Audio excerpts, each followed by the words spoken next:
Hi, welcome back. Welcome to this forecourt film for our absolutely stunning 2017 Land Rover Discovery.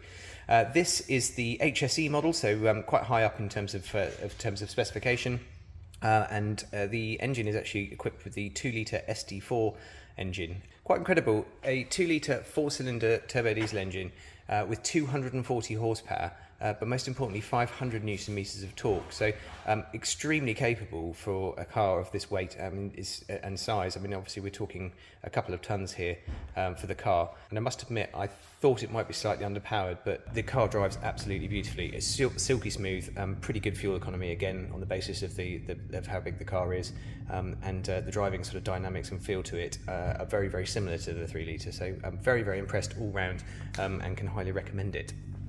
So in terms of the car itself, got some really lovely features on here. We've got the all LED headlights across the front with the signature daytime running lights. If they're flickering on the thing, that's down to the camera, not the car itself. So the lights are on permanently as daytime running lights. Beautifully designed.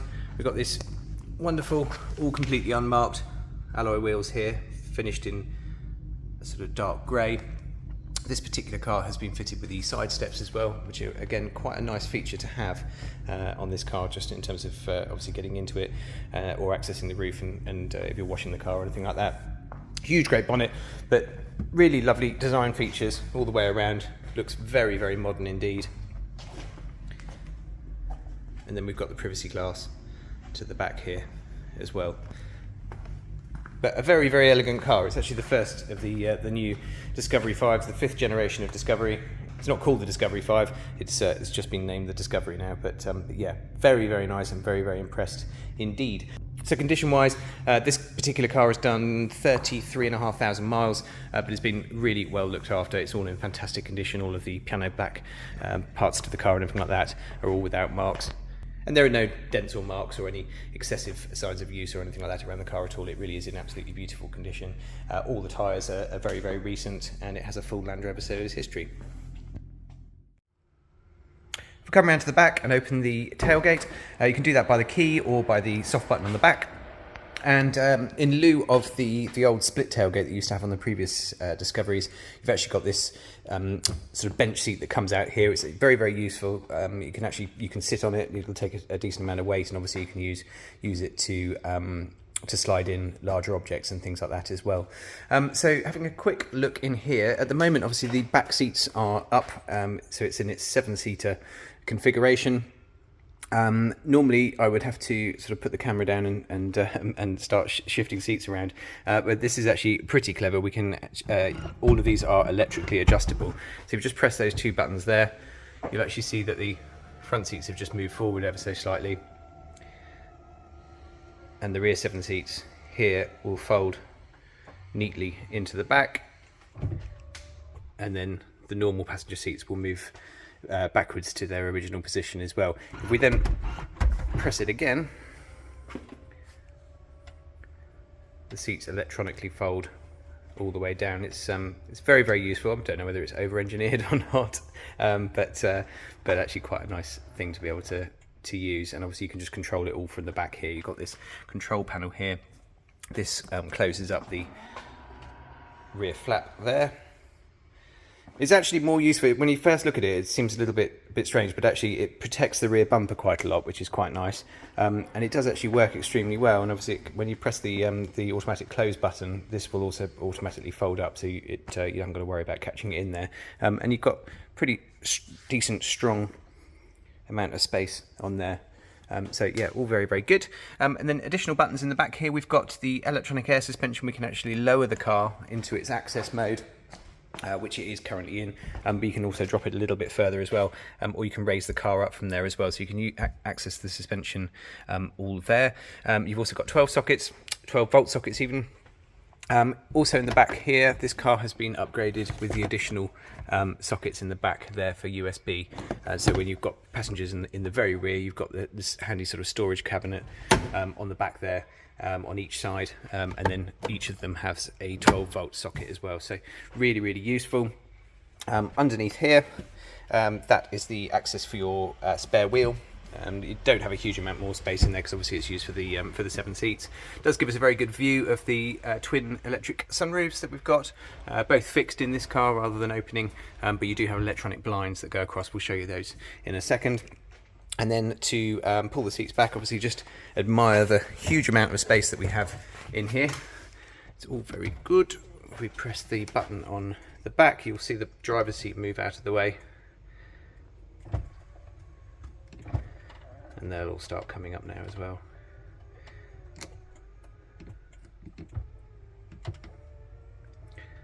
I'll pull all the seats back up and just show you it in its 7-seater configuration.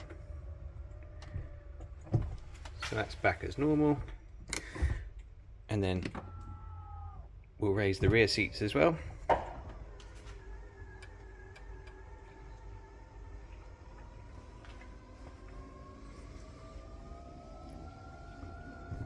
So they're back up and in place, and then just manually pop the headrests there. And close this up. I'll leave the back open just for light actually, just because it's a bit more easy to see on camera. And then in the front, obviously because we had the seats folded forwards, the headrests have automatically popped down. But what we've actually got here is electronic even adjustment there for the rear seats so that you can recline them a bit further. You've got a manual pull just down here to slide it forwards.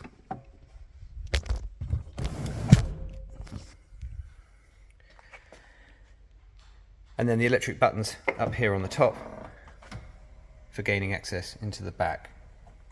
So that slides forwards, and then you can push that one there, and you've got a decent amount of space to be able to get through to the rear seats. You've actually got individual cup holders here for the 2 remaining seats, proper seat belts obviously, all the way in the back there, and these are also Isofix as well. So it's quite rare. I think there's only this and the Audi Q7 that normally has Isofix points in the very back seats, but it's massively comfortable in there. You've got a really decent flat floor all the way through, so it does give you certainly a decent amount of space to use there. And we slide that back and then press this. We get that back into its normal configuration, and again for normal rear passengers, or not normal, sorry, for passengers in the main section of the rear there, again you've got a beautifully flat floor, controls there for your heated rear seats. You've also got further USB sockets in the back there. Obviously if you have climate control in the back, then that's where the console would be there to be able to change the climate control settings. Centre armrest with cup holder, and again access to the 2 sunroofs that we've got there as well, and all LED lighting underneath, as we'll see. It's really beautifully finished in the back there. And then come back round, and we can just close the boot down using that controller there. For the rest of the door, this and most of the models are fitted with keyless entry, so that basically means that you've got this small dot here on the driver's door, and if you put your thumb onto that, that will actually lock the car, and then to get back into it, you just simply walk up with the key in your pocket or in your handbag or something like that, up to towards the car, and it will all unlock. So very nice and easy to use. So you just can keep the key in your pocket, and it's obviously also a keyless start system as well once you are in the car. Across here to the driver's door. Really interesting and lovely wood trim that we've got on here. Actually, I really like this. It's I've not seen it before, but it's got a real nice sort of grain to it, and finishes off the interior quite nicely. You've got the controls here for your memory seats. So the front seats are all electrically adjustable, with lumbar support here as well, and then you've got memory for the driver's side. So once you're in position, the seats, the mirrors, and the steering column as well, which again is also completely adjustable electronically. You can save that there with a memory, so that when you get straight back into the car, the next time you just press your number, and the seats will all go back to where you were. We've also got power folding door mirrors. You just press these 2 down together, or also they will fold automatically when you lock the car. And then we've got obviously all of your electric window controls there as well. Coming through to this section, really lovely steering wheel. Not gone on nasty or shiny or anything like that. It's all in really lovely condition. You've got cruise control here also controls for your telephone and also for the voice command system as well. So all very nicely laid out. The leather itself, really beautiful, perforated Windsor leather with the white piping all the way through. Individual armrests, as well as the lovely soft cubby top there as well. It really is a very, very elegant cabin. All thoughtfully laid out, everything like that. Jumping in, this particular car has got the nice standard gauges. Just press your foot on the brake and start the engine. And then coming across here, it's all been really beautifully finished with leather. You've got the Meridian sound system with the additional tweeters and everything like that there. And then electronic blinds, front and rear.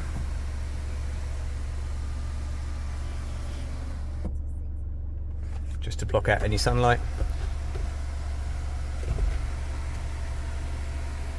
So all those controls are all up on here. Somewhere to pop your sunglasses.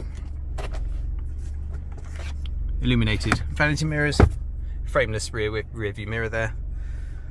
And then if we come down to the centre, we've got all of your climate control settings.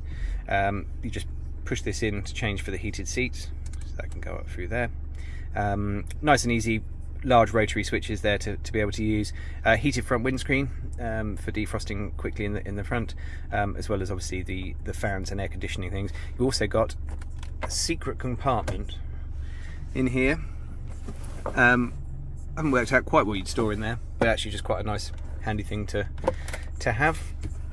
In the front section here, you've got a handy storage tray, and then additional storage further down, so it's a little bit dark in here, so it's a bit difficult to see. And then more of your switches here as well, so you've actually got HDMI in, and your USB sockets, and another 12 volt socket there as well, cigarette lighter socket.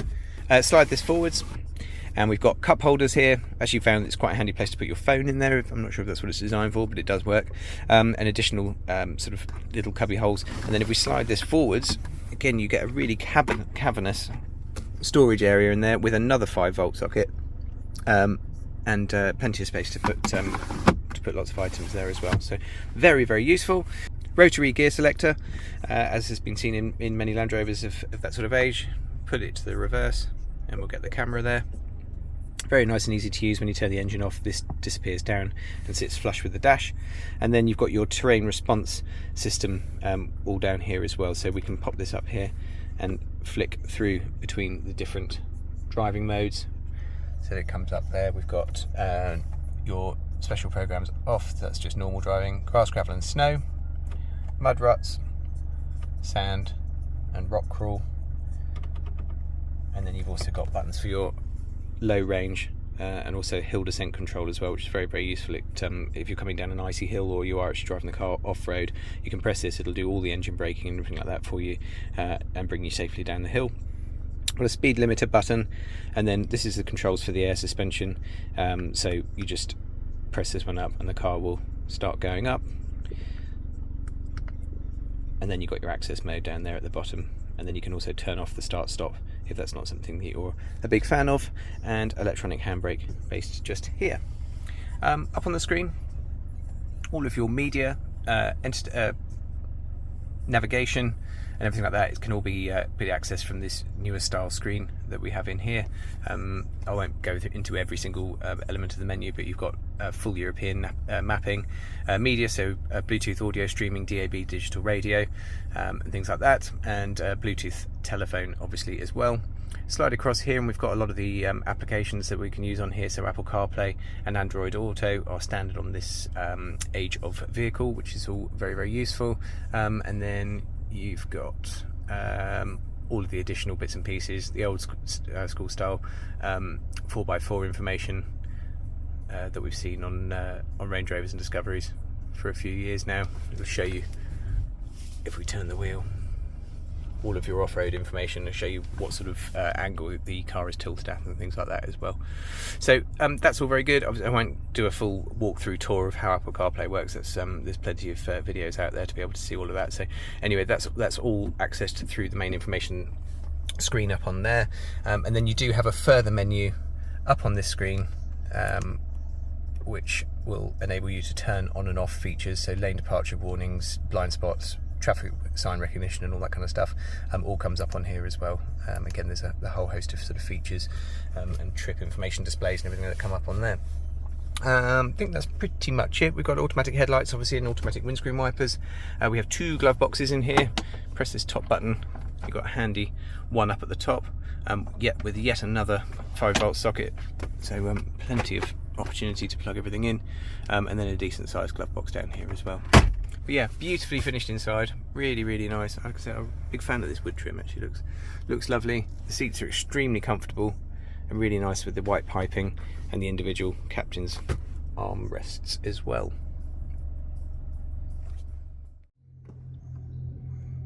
Hope you found this video useful. Really is an absolutely stunning car. Very impressive indeed. Looks beautiful in the white as well. If we can help with any further information, if you require any close-ups or if you have any questions about any of the features that the car may have, then please do let us know through our website, which is jajarvis.co.uk. Also, if you have a part exchange to value or you would like any finance figures. Ultimately, we'd love to be able to show you the car in person and take you out for a test drive. Thank you very much again for watching, and we'll see you next time.